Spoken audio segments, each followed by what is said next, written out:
ಸರಿ, ಹುಷಾರಾಗಿ ಮನೆಗೆ ಹೋಗಿ. ನಾನು ಇನ್ನು ಬರ್ತೀನಿ. ಸ್ವಲ್ಪ ನನಗೆ ಕೆಲಸ ಇದೆ. ಕ್ಯಾಮ್ರಾ ಅಲ್ಲದೆ ಎಲ್ಲ ಅಲ್ಲೇ ಬಿಟ್ಟು ಬಂದುಬಿಟ್ಟಿನಿ. ಮೊದಲು ಅದಕ್ಕೆ ಏನಿಲ್ಲ ಅಂದರೂ 2 ಲಕ್ಷ ಮೇಲೆ ಇದೆ ಕ್ಯಾಮ್ರಾಗೆ. ಮತ್ತು ನಾನು ಅದನ್ನು ಯಾರಾದರೂ ತೊಗೊಂಡು ಹೋದರೆ ಏನು ಮಾಡಲಿ? ಸರಿ, ಬಾಯ್. ನಿಮಗೆ ತುಂಬ ತುಂಬ ಧನ್ಯವಾದಗಳು ನನ್ನನ್ನು ಕಾಪಾಡಿದಕ್ಕೆ. ನನಗೆ ಇಂಗ್ಲೀಷ್ ಎಲ್ಲ ಬರೋಂಗಿಲ್ಲ. ನಾನು ಮಾತಾಡೋದು ಕನ್ನಡದಾಗ. ನಾನು ಸಾಲಿ ಗಿಲಿ ಎಲ್ಲ ಕಲ್ತಿಲ್ಲ. ಅದಕ್ಕೆ ಏನು ಹೇಳ್ದಾರ ನಂಗೆ ಗೊತ್ತಾಗದೆ ನಿಮ್ಗೆ ಧನ್ಯವಾದಗಳಂತ ತಿಳಿಸೀನಿ. ಆಯ್ತು, ನೀವು ಹೋಗಿ ಬರ್ರಿ. ಇಟ್ಸ್ ಓಕೆ, ಪರವಾಗಿಲ್ಲ ಬಿಡಿ. ಅದಕ್ಕೇನು ಪ್ರಾಬ್ಲಮ್ ಇಲ್ಲ. ಅಂದ್ರೆ ಅಂದ್ರೆ ಆಯ್ತಾಯ್ತು, ನಾನು ಬರ್ತೀನಿ. ಮತ್ತೆ ನಿಮ್ಗೆ ಯಾವಾಗಾದರೂ ನಾನು ಸಿಗ್ತೀನಿ, ಸರಿನಾ? ಹ್ಞೂ, ನಾನು ಬರ್ತೀನಿ ರೀ madam. Okay sir, bye. Once again thank you so much ನೀವು ಅವ್ರನ್ನ ಕಾಪಾಡಿದ್ದಕ್ಕೆ. It's okay, no problem. ಈ ಕಷ್ಟದಲ್ಲಿದ್ದಾಗ ಸಹಾಯ ಮಾಡೋದು ಎಲ್ಲರದು ಗುಣ. ಯಾರೇ ಆಗಿರಲಿ, ಕಷ್ಟದಲ್ಲಿದ್ದಾಗ ಹೆಲ್ಪ್ ಮಾಡ್ಬೇಕನ್ನೋದು ನಮ್ಮ ತಾಯಿ ಹೇಳ್ಕೊಟ್ಟಿರೋ ಅಂತ ಅದು ಒಂದು ಇದು. ಸೊ ಹಾಗಾಗಿ ಯಾರೇ ಕಷ್ಟದಲ್ಲಿದ್ದರೂ ಕೂಡ ಸಹಾಯ ಮಾಡೋಕ್ಕೆ ಮುಂದಾಗಿ ಹೋಗ್ತೀನಿ ಅಷ್ಟೇ. Okay, bye. ನನಗೆ ಟೈಮ್ ಆಗುತ್ತೆ. ನಾನು ಮತ್ತೆ ನಿಮ್ಮಿಬ್ಬರಿಗೆ ಸಿಗ್ತೀನಿ, ಸರಿನಾ? Okay okay, thank you. ಇವಾಗ ಹೆಂಗದಿ ಮಧು? ಆರಾಮದೇನು? ಏನೂ ಆಗಿಲ್ಲಲ್ಲೋ ನಿನಗೆ? ನನಗೇನಾಗೈತ್ರಿ ಚಿಕ್ಕಮ್ಮರ? ನನಗೇನಾಗಿಲ್ಲ. ಅವ್ರು ಬಂದು ಕಾಪಾಡಲಿಲ್ಲ ಅಂದಿದ್ರ ಇವತ್ತು ನಾನು ಸತ್ತ ಹೋಗ್ತಿದ್ನಿ. ದೇವ್ರಂಗೆ ಅವ್ರು ಬಂದು ನನ್ನ ಜೀವ ಉಳಿಸ್ಯಾರ. ಇವತ್ತು ನನ್ನ ಪಾಲಿಗೆ ಅವರ ದೇವ್ರಾದಂಗೆ ಆದ್ರೆ ನಾನು ಹೆಂಗೆ ಬಿದ್ನಿ?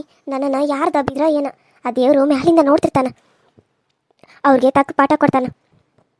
ಅಂದರೆ ನಿನ್ನ ಕಣ್ಣಿಗೆ ನಾನು ನಿನ್ನ ಹಿಡ್ಕೊಂಡು ದಬ್ಬಿದನಂತ ಅನ್ಸತ್ತೆ ನಿನಗೆ? ಅಲ್ಲ, ನಿನ್ನನ್ನು ದಬ್ಬಾಕ ನನಗೆ ತಲೆ ಕೆಟ್ಟತೇನ? ಹಾಂ, ನಾನೇನು ನಿನ್ನನ್ನು ಬೇಕು ಬೇಕಂತ ದಬ್ಬಿದಂತ ಅನ್ಕೊಂಡ್ಬಿಟ್ಟೆ ನೀನು? ನನಗೆ ಅರ್ಥನೇ ಆಗಲ್ದು. ಅಲ್ಲ, ನಾನು ಯಾಕೆ ನಿನ್ನ ದಬ್ಬಬೇಕು? ನೀನು ಯಾರು? ಹಾಂ, ನೀನು ಸಾಯಿಲಿ ಅಂತ ನಾನು ಯಾಕೆ ಆಸೆ ಪಡಲಿ? ಕೆಲಸ ಮಾಡೋ ಆಳು ನೀನು. ನೀನು ಇದ್ರೆಷ್ಟು ಬಿಟ್ಟರೆಷ್ಟು ಹೋದ್ರೆಷ್ಟು? ಹಾಂ, ಈ ಮನೆಯಲ್ಲ ಅಂದ್ರೆ ಇನ್ನೊಂದು ಮನೆಗೆ ಹೋಗ್ತಿದ್ದೀನಿ ನೀನು.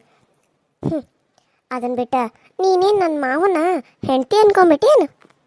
ನೋಡಿ ಅಮ್ಮೋರೆ, ಒಳ್ಳೇದಕ್ಕೆ ಬಂದ್ರೆ ಒಳ್ಳೆ ಮದು, ಕೆಟ್ಟದಕ್ಕೆ ಬಂದ್ರೆ ಭಾಳ ಕೆಟ್ಟಾಕಿ ನಾನು ಅನಿಸ್ಕೊಂಡು ನನಗೆ ಸುಮ್ಮನೆ ಕುದ್ರೋಕೆ ಆಗಂಗಿಲ್ಲ. ಮನೆ ಕೆಲಸ ಮಾಡ್ತೀನಿ ಸರಿ, ಅದಕ್ಕೆ ನನಗೆ ದುಡ್ಡು ಕೊಡ್ತಾರೆ. ಅದನ್ನು ಬಿಟ್ಟ ನನ್ನ ವಿಷಯಕ್ಕೆ ನೀವು ಬರೋಕೆ ಹೋಗ್ಬೇಡ್ರಿ. ನನ್ನ ಹಿಂದಿಂದ ನೀವೇ ದಬ್ಬಿದ್ದು ಅಂತ ನನಗೆ ಗೊತ್ತು. ನೀವು ದಬ್ಬಿರೋದನ್ನ ನಾನು ಇರಾಗ ನೋಡಿದ್ದಾನೆ. ಆದ್ರೆ ಏನೂ ಮಾಡೋಕ್ಕಾಗಂಗಿಲ್ಲ ಅಂತ ಸುಮ್ಮನೆ ಅದನ್ನು ನೀವೇನಾದರೂ ಮಾಡಿರಿ. ನನ್ನನ್ನು ಸಾಯ್ಸಕ್ಕೆ ಹೋಗಿದ್ರಲ್ಲ, ನಿಮ್ಗೆ ಸಾಯಿಸೋ ಅಂತ ಕೆಟ್ಟ ಪಾಪ ಯಾಕೆ ಬಂತು? ನಾನು ಅಂಥದ್ದು ಏನು ಮಾಡಿದ್ದೆ ನಿಮ್ಗೆ? ಏನೋ ಹಾಳಾದಾಗೇನ ನನಗೆ ವಾಪಸ್ ಮಾತಾಡ್ತಿದ್ದಿ? ಅಲ್ಲ, ನೀನು ಏನು ಮಾಡಿದ್ದಿ ಅಂತ ನಿನಗೆ ಗೊತ್ತಿಲ್ಲೇನ? ಹಾಂ, ನಾನು ಏನು ಮಾಡಿದ್ದೀನಿ ನಿಮಗೆ? ಹಾಂ, ನಾನು ಏನು ಮಾಡೀನಿ ನಿಮಗೆ? ಏನು ಮಾಡಿದ್ದಿ ಅಂತ ಸರಿಯಾಗಿ ಹೇಳ್ರಿ ನನಗೆ. ಏನು ಮಾಡಿದ್ದಿ ನಾನು? ಏನು ಮಾಡೋದು ಮಾಡಬಾರ್ದ ಮಾಡಿದ್ದಿ. ನನ್ನ ಮಾವನ್ನ ಮದುವೆ ಆಗಿದ್ದಿ, ನನ್ನಿಂದ ನಮ್ಮ ಮಾವನ್ನ ದೂರ ಮಾಡಕ್ಕೆ ನೋಡತ್ತಿದ್ದಿ.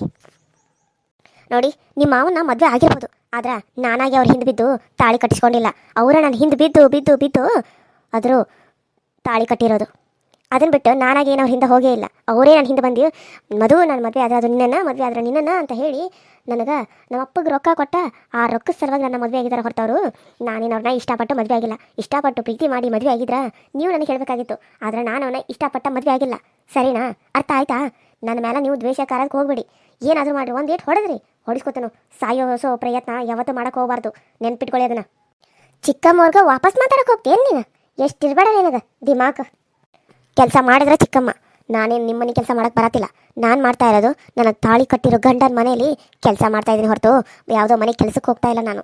ನೀವು ಅಂದಂಗೆಲ್ಲ ಅನಿಸ್ಕೊತ ಕುಂದ್ರಕ ನಾನೇನು ಸೈಲೆಂಟ್ ಆಗಿರ್ತೀನಿ ನನಗೇನು ಬರಲ್ಲ ಅಂತ ಅನ್ಕೊಂಡ್ಬಿಟ್ರೆ ಅಲ್ಲ, ಬರುತ್ತೆ, ಎಲ್ಲ ಬರುತ್ತೆ. ಆದರೆ ಏನು ಬರಲ್ಲ ಅನ್ನೋಂಗೆ ಇರ್ತೀನಲ್ಲ, ಅದೇ ನಾನು ಮಾಡೋದು ಒಳ್ಳೆ ಗುಣ. ನನ್ನ ತಂಟೆಗೆ ಏನಾದರೂ ಬಂದ್ರೆ ನಾನು ಯಾರನ್ನೂ ಸುಮ್ಮನೆ ಬಿಡೋಂಗಿಲ್ಲ. ನೆನಪಾಯ್ತಾ? ಅರ್ಥ ಆಯ್ತಾ? ನನಗೆ ಈ ಕ್ವಶನ್ದಾಗ ಮಾತಾಡ್ತೀನಿ ನೀನು? ಹೌದು ಮತ್ತೆ ನಿನಗೆ ಯಾಕೆ ನಾನು ಅಮ್ಮೋರೆ ಅನ್ಬೇಕು? ನೀನು ನಿಮ್ಮ ಮನೇಲಿ ಶ್ರೀಮಂತರಾಗಿದ್ದಿ, ನಾನು ನನ್ನ ತಾಳಿ ಕಟ್ಟಿರೋ ಗಂಡನ ಮನೇಲಿ ನಾನು ಶ್ರೀಮಂತರಾಗಿದ್ದೇನೆ. ಅಲ್ಲ, ಇಷ್ಟೆಲ್ಲ ನಾಟಕ ಮಾಡಕತ್ತೀಯಲ್ಲ, ಅವರು ನನ್ನನ್ನು ಇಷ್ಟಪಟ್ಟು ಮದುವೆ ಆಗಿರೋದು. ನೀನೇನವ್ರು ಇಷ್ಟಪಡತ್ತಾರೋ ಇಲ್ವೋ ನನಗಂತೂ ಗೊತ್ತಿಲ್ಲ. ಒಂದೊಂದು ಸರಿ ನೀನು ಅವ್ರನ್ನ ಜೊತೆ ನೋಡಿದ್ರೆ ಕೆಟ್ಟ ಕೋಪ ಬರೋದಂತೂ ಖಂಡಿತ. ಇವಾಗ ಹೇಳ್ತಾ ಇದ್ದೀನಿ, ಕೇಳಿಸ್ಕೊ, ಸರಿಯಾಗಿ ಕೇಳಿಸ್ಕೊ. ಇಷ್ಟಿನ ನಾನು ಅವ್ರನ್ನ ನಿನಗೆ ಬಿಟ್ಕೊಡ್ಬೇಕು, ನಾನು ಬಿಟ್ಟು ಹೋಗ್ಬಿಡ್ಬೇಕು ಅಂತ ಅಂದ್ಕೊಂಡಿದ್ದೆ. ಆದರೆ ಇವತ್ತು ನಾನು ನಿನಗೆ ಹೇಳಕತ್ತನ, ನನ್ನನ್ನು ಸಾಯಿಸೋಕೆ ಪ್ರಯತ್ನ ಪಟ್ಟಲ್ಲ ಅಪ್ಪ ಅಮ್ಮ, ನನ್ನ ಒಬ್ಬಳೆ ಮಗಳು, ಅವ್ರನ್ನ ಅಲ್ಲಿ ಸಾವು ಬದುಕಿನ ಮಧ್ಯೆ ಹೋರಾಡ್ತಾ ಹಾಸ್ಪಿಟಲಲ್ಲಿ ಸಾಯಕತ್ತಾರ. ಅವ್ರನ್ನ ನಾನು ಸಾಕಾಕ ಇಲ್ಲಿ ಒದ್ದಾಡಕತ್ತಾನ. ನಿನಗೆ ಅವನ್ನ ಬಿಟ್ಕೊಟ್ರಾತಂತ ನಾನು ಅನ್ಕೊಂಡ್ರೆ ನೀನು ನನ್ನನ್ನು ಸಾಯ್ಸಕ್ಕೆ ನೋಡ್ತಿದ್ಯಲ್ಲ.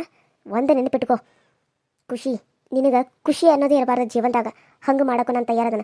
ನಾನು ಯಾರು ಅನ್ಕೊಂಡಿದ್ದಿ? ಹಳ್ಳಿ ಹುಡುಗಿ ಆಗಿದ್ರು ನನಗೆ ಇಲ್ಲಿ ಬುದ್ಧಿ ಜಾಸ್ತಿ ಐತಿ. ಕಷ್ಟದ ಜೀವನ ನೋಡ್ಕೊಂಡು ಬಂದಿರೋಕೆ ನಾನು. ನಂಗೆ ಸುಪ್ಪತ್ತಿಗೆಯಲ್ಲಿ ಬರಲೇ ಇರ್ಬೋದು. ಕಷ್ಟದಲ್ಲಿ ಜೀವನದಲ್ಲಿ ಸುಖನ ಯಾವ ರೀತಿ ನೋಡ್ಬೇಕು ಅನ್ನೋದು ನನಗೆ ಗೊತ್ತೈತಿ. ಕಷ್ಟ ಬಂದಾಗ ಯಾವ ರೀತಿ ಅದನ್ನು ಹೆದರಿಸ್ಬೇಕು ಅನ್ನೋ ಶಕ್ತಿನೂ ನನಗೆ ಗೊತ್ತೈತಿ. ಆದರೆ ನಿನಗೆ ಕಷ್ಟ ಬಂದಾಗ ಯಾವ ರೀತಿ ಇರಬೇಕು, ಯಾವ ರೀತಿ ಅದನ್ನು ಎದುರಿಸ್ಬೇಕು ಅನ್ನೋದು ಒಂದು ಕೂಡ ಒಂದು ಚೂರು ನಿನಗೆ ಕಲ್ಪನೆಯೂ ಬರೋಂಗಿಲ್ಲ. ಅದನ್ನು ಬಿಟ್ಟ ನನ್ನ ಗಂಡನ ಮದುವೆ ಆಗಕತ್ತಿದ್ದಿ, ನಾನು ಸುಮ್ಮನೆ ಬಿಟ್ಕೊಡಕತ್ರು ನನ್ನ ಮುಂದೆ ಅವ್ರನ್ನ ತಪ್ಕೊಂಡು ಮುದ್ದಾಡ್ತಾ ಇದ್ರು. ನಾನು ಸುಮ್ಮನೆ ಯಾಕೆ ಇರ್ತೀನಿ? ನನ್ನ ಗಂಡನ ಮನಸ್ಸಿಗೆ ಬೇಜಾರಾಗಬಾರ್ದು, ನನಗೇನು ಗೊತ್ತಿಲ್ಲ ಅನ್ನೋ ರೀತಿ ಇದೆ. ಇವಾಗ ನೀನು ಅವ್ರು ನನ್ನ ಗಂಡ ನನಗೆ ತಾಳಿ ಕಟ್ಟಿದಾರ ಅನ್ನೋದು ನಿನಗೆ ಗೊತ್ತಾದ್ರೆ ಇನ್ನು ಮುಂದೆ ನಾನು ಯಾಕೆ ಹಿಂಗಿರ್ಬೇಕು? ನಾನು ಯಾಕೆ ಕೆಲಸ ತಾಳ್ತಾರ ಇರಬೇಕು? No way, no chance.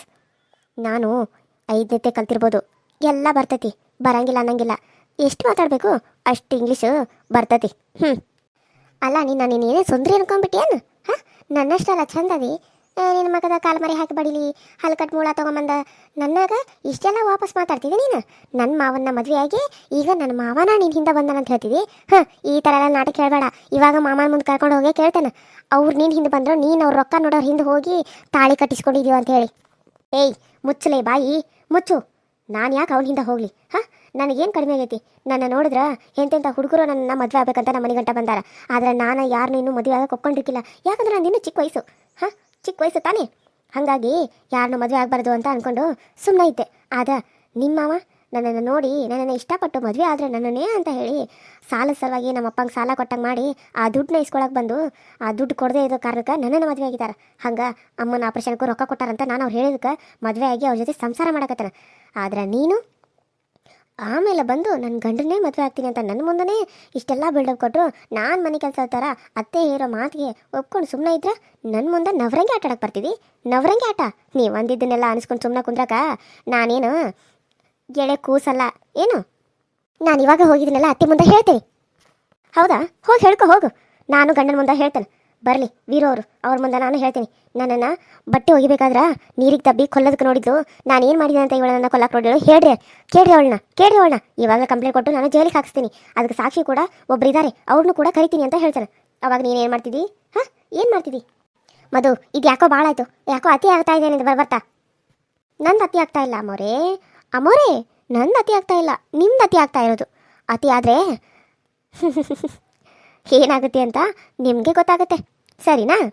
ನೋಡಿ, ಸುಮ್ಮನೆ ಇದ್ರೆ ಸರಿ. ಇವಾಗ ಯಾಕಿಷ್ಟು ಓವರಾಗಿ ಆ್ಯಕ್ಟಿಂಗ್ ಮಾಡ್ತಾ ಇದ್ದಿ? ಹಾಂ, ನಾನೇನೋ ನಿನ್ನ ತಳ್ಳಬೇಕಂತ ತಳ್ಳಿಲ್ಲ. ನೀನು ಹಿಂದೆ ಬಂದಿದ್ನಿ, ನಾನು ಹಿಂಗೆ ಜಾರಿ ಬೀಳಬೇಕಾದ್ರೆ ಕಾಲು ಟಚ್ ಆಗಿ ನಿನ್ನ ಒದ್ದೇನಿ. ನೀನು ಹೋಗಿ ನೀರಾಗಿ ಬಿದ್ದರೆ ಅದಕ್ಕೆ ನಾನೇನು ಮಾಡ್ಬೇಕಾ? ನೀನು ಕೈಲಿ ಹಿಂಗೆ ಮಾಡಿದ್ದು, ಕಾಲು ಹಿಂಗೆ ಮಾಡಿದ್ದು ನಾನು ನೋಡಿದ್ನಿ. ಆಗ ಸರಿಬೇಕನ್ನೋ ಅಷ್ಟ್ರಾಗ ನನ್ನ ಬೀಳೋ ಹಂಗೆ ಮಾಡಬೇಕು ಅನ್ನೋ ಅಷ್ಟ್ರಾಗ ನಾನು ಬಿದ್ದುಬಿಟ್ನಿ. ಏನು ಮಾಡೋದು? ನನ್ನ ಹಣೆ ಬರ್ದಾಗ ಇವತ್ತು ಈ ರೀತಿ ಆಗಬೇಕು ಅಂತ ಇತ್ತು, ಅದು ಆಯಿತು. ಆದರೆ ಆ ದೇವರು ನನಗೆ ಸಾಯಕ್ಕಂತೂ ಬಿಡಲಿಲ್ಲ. ನಾನು ಸಾಯ್ತಾನೆ ಇರಲಿಲ್ಲ, ಯಾಕಂದ್ರೆ ನನಗೆ ಈಜಾಡೋಕ್ಕೂ ಬರ್ತೈತಿ. ನಿನ್ನ ಮುಂದೆ ನೀನು ಏನು ಮಾಡ್ತೀಯ ಅಂತ ನೋಡೋಕೆ ನಾಟಕ ಮಾಡತ್ತಿದ್ನಿ. ನಾವೆಲ್ಲ ಹಳ್ಳಿ ಹೈದ್ರಮ್ಮ, ನಾವು ನೀರಲ್ಲೂ ಈಜಾಡ್ತೀವಿ, ಬಾವಿಲೂ ಸ್ವಿಮ್ಮಿಂಗ್ ಮಾಡ್ತೇವೆ. ನಿನ್ನಂಗೆ ಸ್ವಿಮ್ಮಿಂಗ್ ಫೂಲ್ನಾಗ ಸ್ವಿಮ್ಮಿಂಗ್ ಮಾಡಂಗಿಲ್ಲ ಅವ. ಎಲ್ಲ ಕಡೆನೂ ಬರ್ತೈತೆ ನಮಗೆ, ಬರಂಗಿಲ್ಲ ಅನ್ನೋರಂಗೆ ನಾಟಕ ಮಾಡಿದ್ವಿ. ಏನು ಮಾಡ್ತಿದ್ದೀನಿ ನೀನು ನೋಡ್ಬೇಕಲ್ಲ, ಅದಕ್ಕೆ. ಅಂದ್ರೆ ನಿನಗೆ ಈಜಾಡೋಕೆ ಬರ್ತೈತಿ, ಆದ್ರೆ ನೀನು ನಾಟಕ ಮಾಡಿದೇನ? ನಾನು ಯಾರನ್ನಾರ ಕರಿತಾನೋ ಇಲ್ಲ ಅಂತೇಳಿ ನೀನು ಸಾಯ್ಲಿ ಅಂತ ನಾನು ಸುಮ್ಮನೆ ಬಿಟ್ಟಿದ್ನಿ. ಅಲ್ಲ ಅವನ್ನ ನೋಡಿನೇ ನಾನು ಕೂಗಿದ್ದು. ಇಲ್ಲ ಅಂದಿದ್ರೆ ನೀನು ಸಾಯ್ತೀನಿ ಅಂದ್ಕೊಂಡು ನಾನು ಸತ್ತಿದೀಯಾ ಅಂತ ಅಂದ್ಕೊತಿದ್ದೆ. ಆದರೆ ಇವಾಗ ಏನಾಗೈತಿ? ಇವಾಗ ನಾನು ನಿನ್ನನ್ನು ಮತ್ತೆ ದಬ್ತಾನೆ, ನೋಡೋಣ ಹೆಂಗೆ ಎದ್ದು ಬರ್ತಿದೆ ಅಂತೇಳಿ ನಾನು ನೋಡ್ತೇನೆ. ಏನು ಆಟ ಅನ್ಕೊಂಡ್ಬಿಟ್ಟಿದ್ಯಾ ನೀನು? ಆಟ ಅನ್ಕೊಂಡ್ಬಿಟ್ಟಿದ್ದಿ? ಹೋಗಿ ಇವಾಗ ನನ್ನ ಗಂಡನ ಮುಂದೆ ಹೇಳ್ತೇನೆ, ನಾನು ಅತ್ತಿರ ಮುಂದೆ ಹೇಳ್ತೇನೆ. ನೀವು ಹೇಳಿದಕ್ಕೆಲ್ಲ ನಾನು ಹ್ಞೂ ಅಂತೇಳಿ ತಲೆ ಬಗ್ಗಿಸ್ಕೊಂಡು ಸುಮ್ಮನೆ ಇದ್ರೆ ಈಗ ಇದು ಯಾಕೋ ಭಾಳ ಆಯಿತು, ಅತಿ ಆಗ್ತಾ ಇದೆ ಯಾವುದು ಅಂತೇಳಿ ನನ್ನನ್ನು ಸುಮ್ಮನೆ ಕುಂದ್ರಕ್ಕೆ ಬಿಡಕ್ಕ. ನಾನೇನು ಈ ಮನೆ ಕೆಲಸವಳಲ್ಲ, ಈ ಮನೆ ಸೊಸೆ ಅದೀನಿ. ಇಲ್ಲಿ ಯಾವಳಿಗೂ ನನ್ನ ಗಂಡನ ನಾನು ಬಿಟ್ಕೊಡಲ್ಲ. ಏನು ಮಾಡ್ಕೋತೀಯ ಮಾಡ್ಕೊ ಹೋಗಲೇ. ಅವನು ನನ್ನ ಮಾವ, ಅವನ್ನ ಹೇಗೆ ಮದುವೆ ಆಗ್ಬೇಕನ್ನೋದು ನನಗೆ ಗೊತ್ತೈತಿ. ನೋಡ್ತಾ ಇರು, ಮಾವನ್ನ ಮದುವೆ ಆಗಿ ತೋರಿಸ್ತೀನಿ. ನಿನ್ನನ್ನು ಮನೆ ಬಿಟ್ಟು ಆಚೆ ಹಾಕ್ತೀನಿ. ಮಾವ ಬರೇ ಖುಷಿ ಖುಷಿ ಖುಷಿ ಅನ್ಬೇಕು ಹೊರತು ಮಧು ಅಂತ ಅವನ ಬಾಯಲ್ಲಿ ಯಾವತ್ತೂ ಬರಬಾರ್ದು. ನೋಡ್ತೀಯಾ? ನೋಡಬೇಕಿದ್ರೆ ಮಾಡಿ ತೋರಿಸ್ಲಿಲ್ಲ ಅಂದ್ರೆ ನನ್ನ ಹೆಸರು ಖುಷಿನೇ ಅಲ್ಲಲೇ, ಖುಷಿನೇ ಅಲ್ಲ. ಹೌದಾ? ಸರಿ, ನೀನಾ ನಾನಾ ನೋಡೇ ಬಿಡೋಣ. Hi hello friends, welcome to my YouTube channel. So ಎಲ್ಲರೂ ಹೆಂಗೆ ಅದರಿ? ಎಲ್ಲರೂ ಚಲೋ ಅದ್ರಿ ಅಂತ ಅಂದ್ಕೊಂಡೇನಿ. ಹೆಂಗೆ ಬರತ್ರಿ ನಮ್ಮ ಜೀವನದಲ್ಲಿ ಕಷ್ಟನೇ ನೋಡಿರೋಂಥ ಒಂದು ಹುಡುಗಿಯ ಕತೆ ಯಾವ ರೀತಿ ಬರುತ್ತೆ ಅಂತ ಹೇಳಿ ಕಮೆಂಟ್ ಮಾಡಿ ತಿಳಿಸಿ. ಇನ್ನೂ ತುಂಬ ಇಂಟ್ರೆಸ್ಟಿಂಗ್ ಆಗಿ ಬರುತ್ತೆ ಮುಂದೆ, ತುಂಬಾ ಚೆನ್ನಾಗಿದೆ ಕತೆ. ಸೊ ಮಿಸ್ ಮಾಡಿದೆ ನೋಡಿ ಅಂತ ಹೇಳ್ತಾ, ಹಳ್ಳಿ ರೈತನ ಬಡ ಜೀವನದ ಕತೆ ಲಾಸ್ಟ್ ಎಪಿಸೋಡ್ ಇದೆ. ಸೊ ಅದನ್ನು ಕೂಡ ಆದಷ್ಟು ಬೇಗ ಹಾಕ್ತೀನಿ. ಸೊ ಲಾಂಗ್ ವಿಡಿಯೋ ಇದೆ, ಸೊ ಹಾಗಾಗಿ ಅದನ್ನು ಎಲ್ಲನೂ ಎಡಿಟಿಂಗ್ ಮಾಡೋಕ್ಕೆ ಸ್ವಲ್ಪ ಕಷ್ಟ ಆಗ್ತಾಯಿದೆ. ಸೊ ಆದಷ್ಟು ಬೇಗ ನಿಮ್ಮ ಮುಂದೆ ಹಳ್ಳಿ ರೈತನ ಬಡ ಜೀವನದ ಕತೆ ಲಾಸ್ಟ್ ಎಂಡಿಂಗ್ ವಿಡಿಯೋ ನಿಮ್ಮ ಮುಂದೆ ಬರುತ್ತೆ. ಸೊ ನೋಡಿ ಎಂಜಾಯ್ ಮಾಡಿ ಅಂತ ಹೇಳ್ತಾ ಹಾಗೆ ಸಪೋರ್ಟ್ ಮಾಡಿ, ಸಬ್ಸ್ಕ್ರೈಬ್ ಮಾಡ್ಕೊಳ್ಳಿ, ಪಕ್ಕದಲ್ಲಿ ಕಾಣೋ ಬೆಲ್ಲೈಕನ್ನ ಕ್ಲಿಕ್ ಮಾಡಿ ಆಲ್ ಅಂತ ಟೈಪ್ ಮಾಡಿ. ನಾನೇನಾದರೂ ವಿಡಿಯೋ ಬಿಟ್ಟರೆ ಫಸ್ಟ್ ನಿಮ್ಗೆ ಬರ್ತೈತಿ ಅಂತ ಹೇಳ್ತಾ ವಿಡಿಯೋಗಳಿಗೆ ವ್ಯೂಸ್ ಜಾಸ್ತಿ ಬರಲಿ ಅಂತ ಕೇಳ್ತಾ ಇದ್ದೀನಿ. ವ್ಯೂಸ್ ತುಂಬಾ ಕಡಿಮೆ ಬರ್ತಾ ಇದೆ. ಚೆನ್ನಾಗಿದೆ ಅಂತೀರಾ, ಬಟ್ 2,500 ಸಬ್ಸ್ಕ್ರೈಬರ್ ಇದ್ದರೂ ಕೂಡ ಏನು ಪ್ರಯೋಜನ ಇಲ್ಲ. ತುಂಬಾ ಕಡಿಮೆ ವ್ಯೂಸ್ ಬರ್ತಾ ಇದೆ. ಏನಿಲ್ಲ ಅಂದರೂ ಬರೀ 600 700 ಈ ರೀತಿ ವ್ಯೂಸ್ ಬರ್ತಾ ಇದೆ. ತುಂಬಾ ಬೇಜಾರಾಗುತ್ತೆ. ಇಷ್ಟಕ್ಕೆ ಚೆನ್ನಾಗಿ ಕತೆ ಮಾಡಿ ಹಾಕಿದ್ರೂ ಯಾರು ನೋಡಂಗಿಲ್ವಲ್ಲಪ್ಪ. ಒಬ್ಬರು ಯಾವ್ಯಾವ ಥರ ಮಾಡಿರ್ತಾರೆ ಅದನ್ನೆಲ್ಲ ವಿಡಿಯೋ ನೋಡ್ತೀರ. ಅಂಥವ್ರಿಗೆ ಬಿಟ್ಟು ನಮ್ಮಂಥವ್ರಿಗೂ ಸ್ವಲ್ಪ ಸಪೋರ್ಟ್ ಮಾಡಿ. ಕನ್ನಡದವ್ರಿಗೆ ಅವರು ಕಷ್ಟಪಟ್ಟು ಗೊಂಬೆಗಳಿಗೆ ರೊಕ್ಕ ಕೊಟ್ಟು ತೊಗೊಂಡು ನಿಮಗೋಸ್ಕರ ಅಂತ ನಿಮ್ಗಂತಾನೆ ವಿಡಿಯೋಗಳನ್ನ ಮಾಡಿ ಹಾಕ್ತಾ ಇರ್ತೀವಿ. ಸೊ ಸಪೋರ್ಟ್ ಮಾಡಿ ಅಂತ ಕೇಳ್ತಾ ಇದ್ದೀನಿ. ಹಾಗೆ ಲೈಕ್ ಮಾಡಿ, ಶೇರ್ ಮಾಡಿ, ಕಮೆಂಟ್ ಮಾಡಿ, ಸಬ್ಸ್ಕ್ರೈಬ್ ಮಾಡ್ಕೊಳ್ಳಿ ಅಂತ ಹೇಳ್ತಾ ಇವತ್ತಿನ ಈ ವಿಡಿಯೋನ ಇಲ್ಲಿಗೆ ಮುಗಿಸ್ತಾ ಇದ್ದೀನಿ. ಮತ್ತೆ ನೆಕ್ಸ್ಟ್ ವಿಡಿಯೋದಲ್ಲಿ ಸಿಗ್ತೀನಿ. ಅಲ್ಲಿವರೆಗೂ ಟೇಕ್ ಕೇರ್ ಆ್ಯಂಡ್ ಬಾಯ್.